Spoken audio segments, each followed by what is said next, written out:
Hi friends, welcome to my channel Sridip's kitchen. ఈరోజు recipe వచ్చేసి కుడుముల పులుసు. కుడుముల పులుసు చేసుకోవడానికి ముందుగా ఒక బౌల్లో కొద్దిగా చింతపండు వేసి కడిగి నానబెట్టుకోవాలి.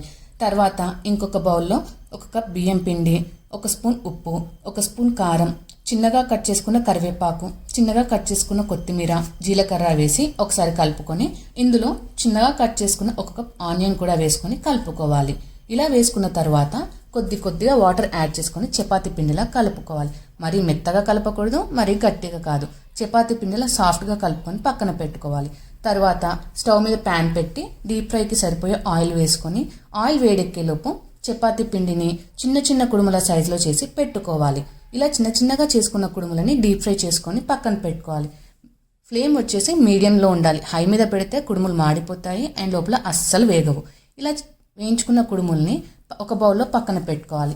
తర్వాత స్టవ్ మీద ఇంకొక ప్యాన్ పెట్టి ఆయిల్ వేసుకొని ఆవాలు, జీలకర్ర, ధనియాలు, ఎండుమిర్చి వేసుకొని ఒకసారి వేయించుకోవాలి.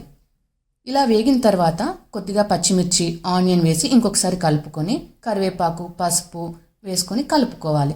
తర్వాత ఇందాక చేసుకున్న కుడుముల్ని కూడా ఇందులో వేసి ఒకసారి కలుపుకొని ముందుగా నానబెట్టుకున్న చింతపండు రసాన్ని కూడా యాడ్ చేసి ఒకసారి మూత పెట్టేయండి. ఒక 5 నిమిషాలు పులుసు మరిగేలోపు ఒక చిన్న బౌల్లో ఒక స్పూన్ బియ్యం పిండి, కొద్దిగా వాటర్ యాడ్ చేసుకొని కలిపి పక్కన పెట్టుకోండి. పులుసు మరిగిన తర్వాత ఈ బియ్యం పిండి వాటర్ని ఇందులో యాడ్ చేసి ఒకసారి కలిపి పులుసు చిక్కపడే వరకు మూత పెట్టుకోండి.